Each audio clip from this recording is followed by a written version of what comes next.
Produced by Podcast Architects.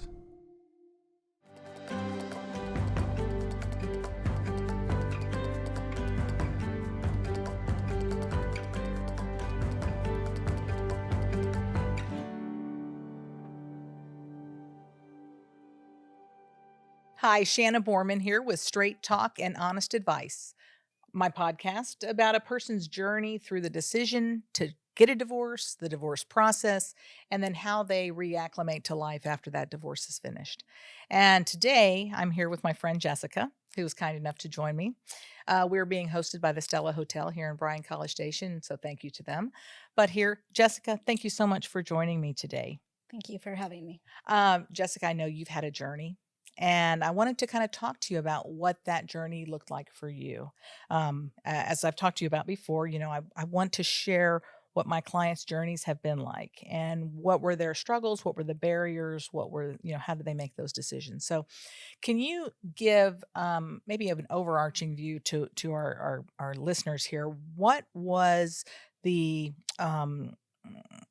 biggest barrier you had to actually making the decision? And as you made that decision, what struggles did you have?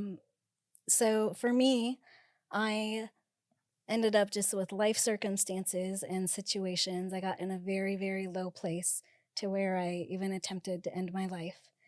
And that actually started the journey of figuring out, okay, maybe my marriage isn't as roses as I thought it would be. Maybe there's the reality that I thought it was. Maybe that wasn't actual reality. So really, you did not I know you went through a really difficult time, and to our listeners, we're going to be talking about some heavy stuff here. Jessica really had a terrible loss. You lost a child. Yes. And I'm my deepest condolences to you for that. And that's where you ended up in that low place. But I think what I learned from you throughout representing you was that there were lots of events that kind of put you in maybe a progression of a downward spiral to where that was just really the last final kick. Yeah. So can you tell our viewers how that dynamic actually happened? So I had been married for, at the time, 13 years and moved around a lot, thought that marriage was going well.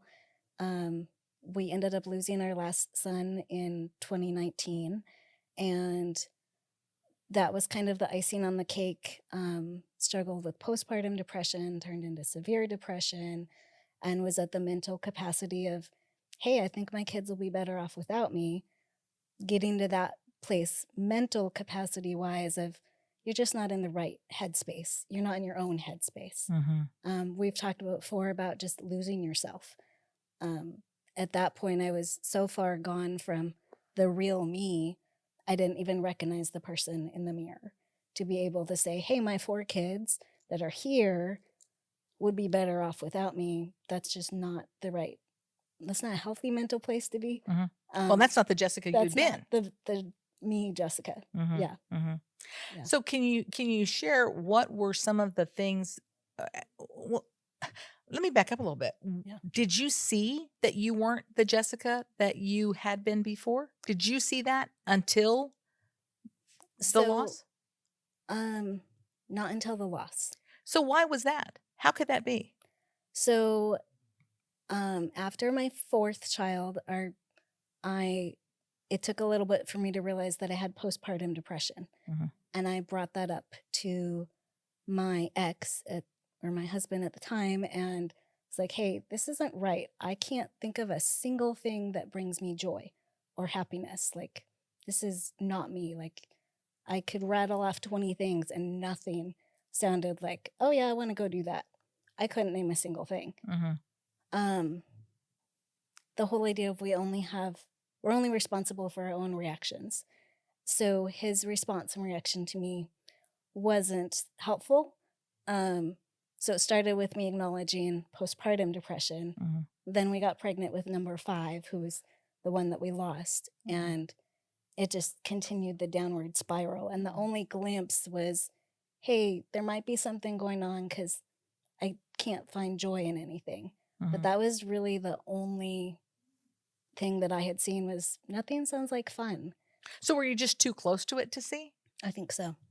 What was it that helped you see that? Um, I had a very small group of friends. We're not from Texas.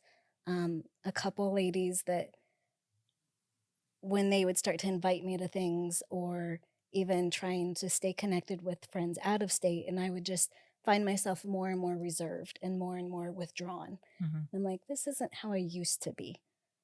But I didn't know what to do to fix it. I would only see glimpses now and then and be like, huh, that's interesting. I don't want to go hang out with my friend who lives down the street from me.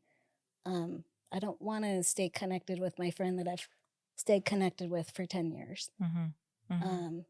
So it was I would say, a slow awakening process for me. Well, when you did ultimately awaken, what were the things that you relied on to help get you back to a place that you did feel like Jessica? So for me, after my attempt, I knew I needed to go get major help. I'm like, okay, something's drastic has to change. Mhm. So I found a inpatient health clinic in Florida, psychiatric clinic, Mhm. and we did major intensive therapy for 6 weeks. And that was really what started the push to get me mentally in the right capacity. Mhm. And then I came home to Texas, and I knew that it was not safe for me to go back, even just physically safe to go back to the same home as my ex. And so I was like, okay, I've got to get somewhat of a support system. So I found a reputable counselor that I was able to meet with consistently as part of the follow up Mhm. care from that clinic as well. Mhm. So how important was that for you? That was vital. That Mhm. was, I know I would not be in the same place today if I did not have right off the bat consistent counseling at home that I could go to on a consistent basis, probably for the first 6 months.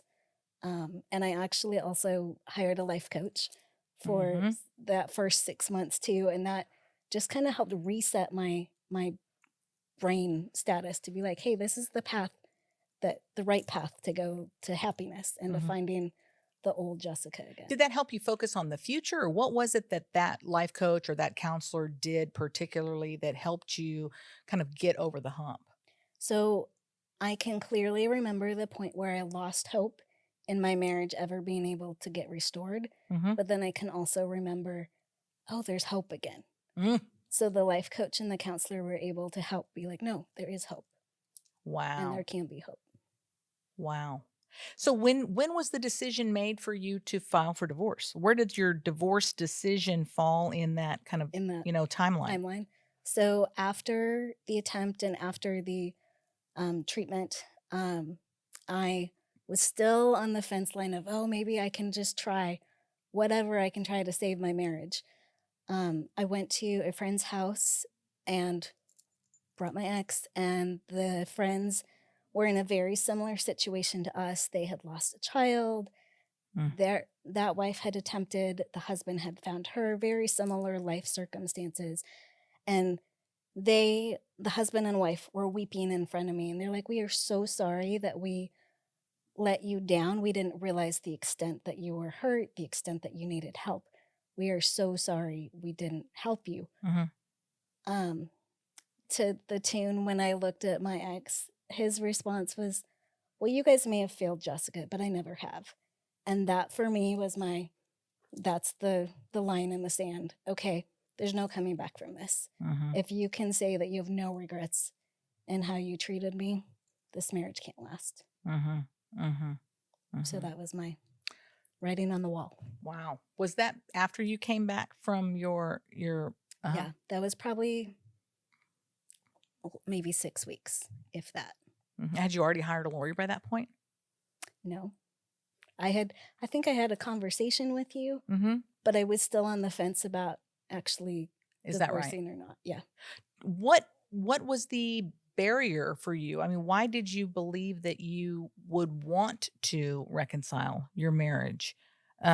Is it kind of shared adversity, or is it something other than that? So I grew up in a Christian home, and so I definitely had the mentality of hey, Christians don't get divorced. God hates divorce. This is the whole idea of like the goody two-shoes wife, in a sense of if you follow these things, your marriage is going to be great. So I was still kind of stuck in that mental phase of, hey, if I get divorced, then what's going to happen? Is God going to hate me? Is just, I guess, fear.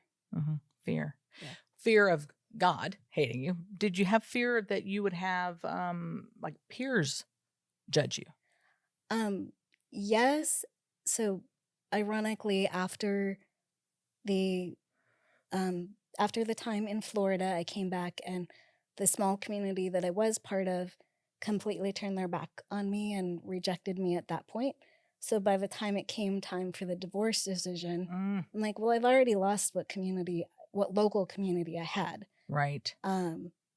So that wasn't so much a factor for me, other than in the back of your mind, you always think, okay, I'm going on 13 years of marriage. You know, how am I going to come across as being a divorced mom of 4 kids?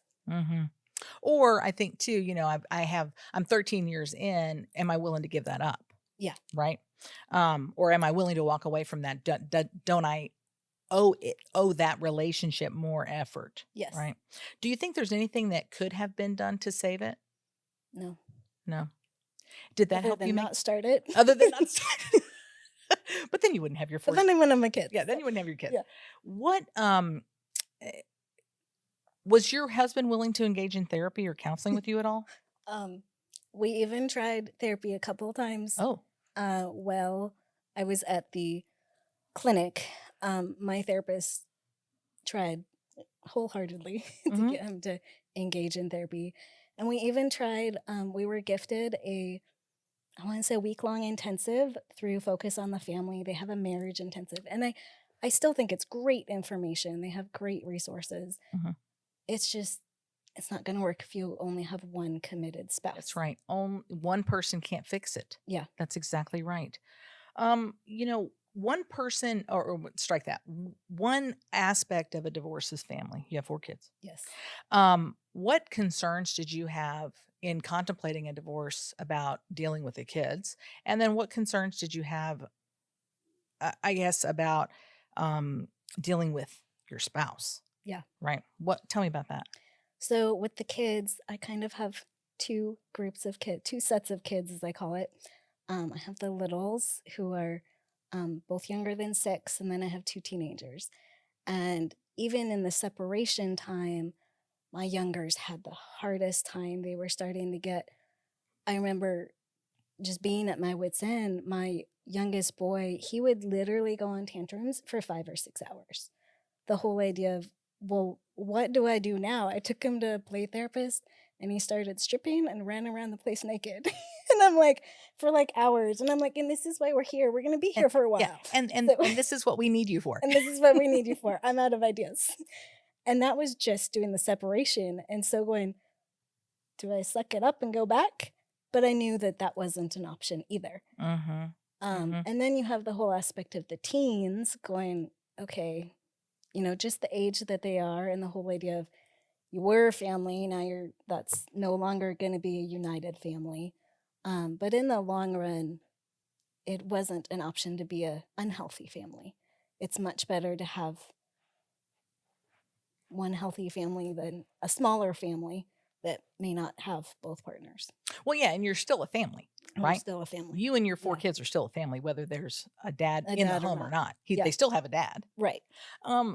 You know, and that brings me to this book that you shared with me. Actually, Yes. You told me about this book. It's called The Life-Saving Divorce. Yes. And this is by Gretchen Bakersville. Gretchen Baskerville. You know, I had not heard of this divorce, but it talks about hope for people leaving destructive relationships. Yes. What comfort did you find through that book? For me, it was, even as the title, life-saving, it gave me hope in that, coming from the background that I came from, going, okay, it helped change my mindset. The whole idea, she even goes into, no, God doesn't hate divorce.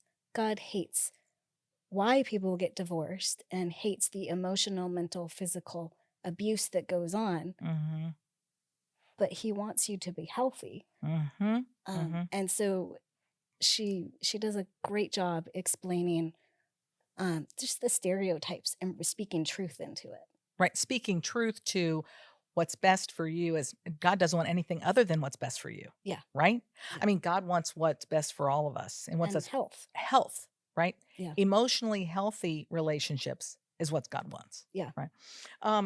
What, knowing this book now, Yeah. what advice would you Jessica today, give to Jessica, 10 years ago? I would say trust your gut, that your gut is actually right, and listen to it. I think so many times, especially in the midst of just day to day, in the 13, 15 years of marriage, you can get so stuck in, well, I'm just going to do this, and forget listening to your gut. Eventually, your body's going to react. You're going to start to find yourself in a place where you don't recognize yourself. Mm-hmm. You're so, so right, I think, about that. And I think there are physical manifestations of not trusting your gut, and there are the emotional manifestations of not trusting your gut. But why do we do that, right? Why do we get stuck in this, doing the same thing day after day after day without ever contemplating and stepping back? I think that's part of the world's difficulty nowadays. Yeah. There's no time for self-contemplation. Yeah. When was there time for you to There self-contemplate? wasn't, because I had the sets of kids, it was one kid after another. And it was so wrapped up in motherhood. And I dearly love my kids, but so wrapped up in motherhood and life and wife and all those responsibilities, I never hit the pause button. Mm-hmm. Were you ever able, they say I've used this example before, on planes, the flight attendants will say, you put on your mask before you put on somebody else's in case of a loss of cabin pressure. We never do that. Yeah. Did you ever put on your own mask until it came to the point where you had to put on that mask? That was exactly what I was going to say. The only time that I finally put it on myself was when I was at the clinic. Mm-hmm. So in such a bad place that it was the only It was alternative. the only option. Mm-hmm. And so now here, life-saving divorce, literally. Literally. For me, literally, yeah. When what co-parenting struggles have you experienced, if any? So I consider my divorce a high conflict divorce. And that's funny because I really don't. I mean, well, high yeah. conflict, high conflict co-parenting. Yes. I would Yeah. say. Uh-huh. I think just the idea of not being able to really, I try my hardest to look out for the best interest of my kids, Mm-hmm. and knowing that the ex most of the time is just going to be looking out for himself. Mm-hmm. So there's definitely multiple times where we clash. We don't communicate unless absolutely necessary. Lots of learning to set boundaries and stay within those boundaries. And boundaries is so important. Yes, which I didn't have for a very long time. Mm-hmm. Do you find that you and he, having set these boundaries, that he respects them? That you and he have the ability to both set boundaries with one another? It's a work in progress. Mm-hmm. Leaning towards more no than yes. Mm-hmm. Mm-hmm. As that relationship evolves, do you foresee it getting better?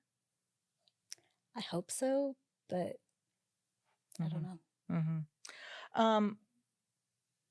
What things were you looking for when you were hiring a divorce lawyer? I'm a divorce lawyer, I mean, obviously. But I wonder what it is that makes people make the decision for who they hire, not just making the decision about filing, right? Yeah. But what are the things that are considerations? So for me, I had a very close friend of mine go through divorce maybe less than 12 months before I did. And she had hired somebody from your firm off of a recommendation of one of her friends. And I was like, oh, well, let me ask my friend who she used. So personal referrals and personal experiences is huge. And the more I've gotten to know you and spend time with you and things, for me, the knowledge of the law that you bring is huge. Especially with my education level and things, like I appreciate that your skill level of your knowledge of the law and how it works in specific details of my cases. Right. The nuance. Yeah. Yeah. You had some weird situations here recently. Yeah. Yeah. hmm And in that vein, it's more than just knowing the law. It's knowing when to apply it, when not, right? Yes. Mhm. When to withhold and when to be like, nope, this is the avenue we're taking now. Mhm. Okay. Yeah. Yeah.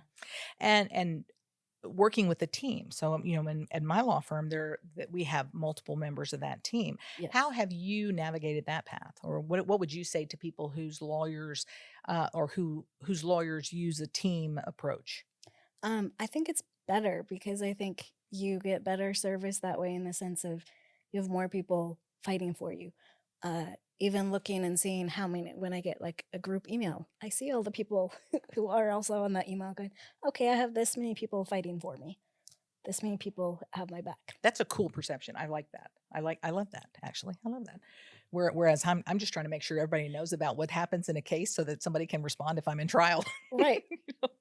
Yeah. Well, you mentioned before your faith, you believed at one point that, God hates divorce, and that, how does your spirituality affect you now in terms of those things? You mentioned this Yes. book kind of setting you on a straighter path. How do you look at that now?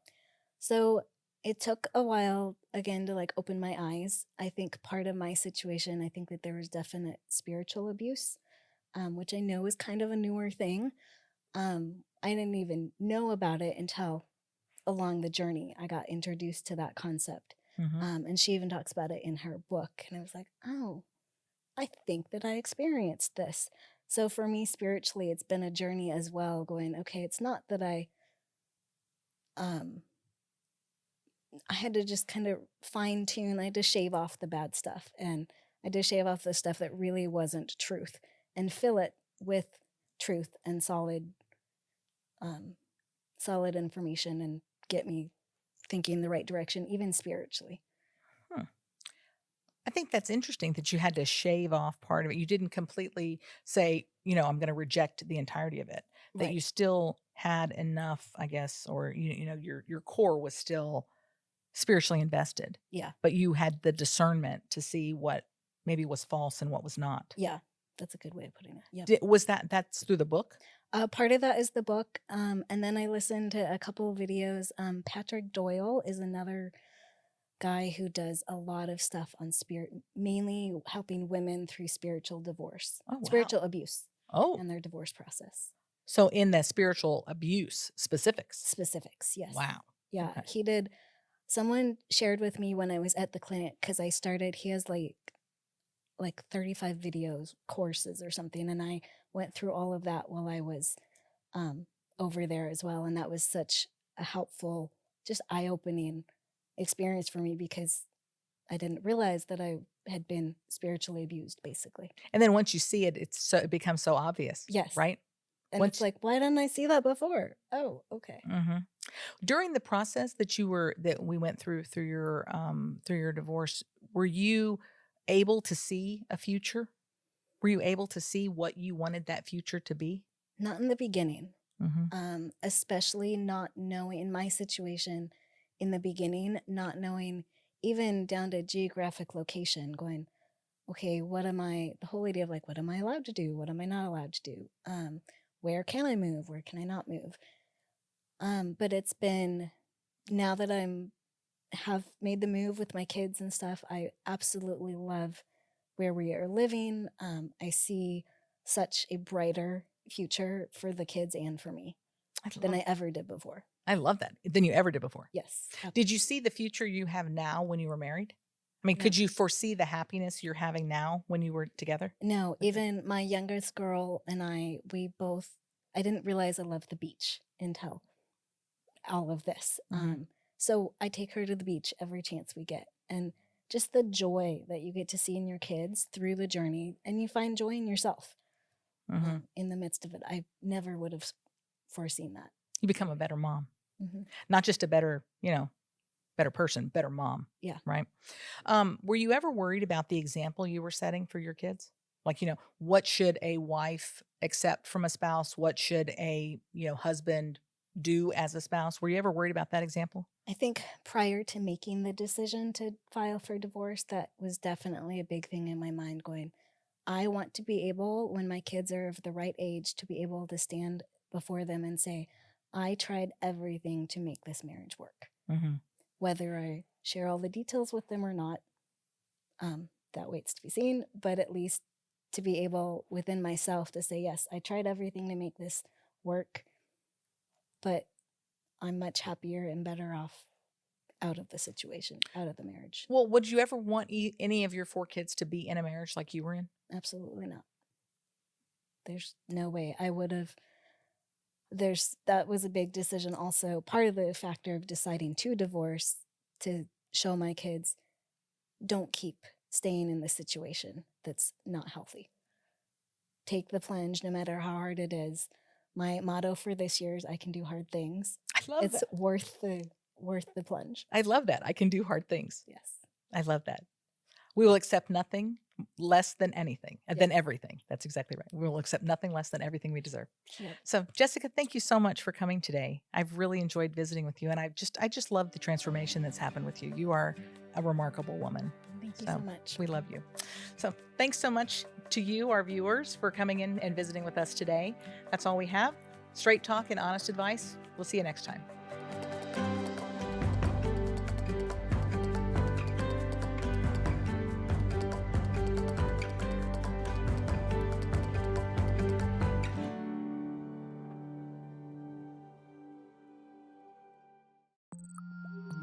Produced by Podcast Architects.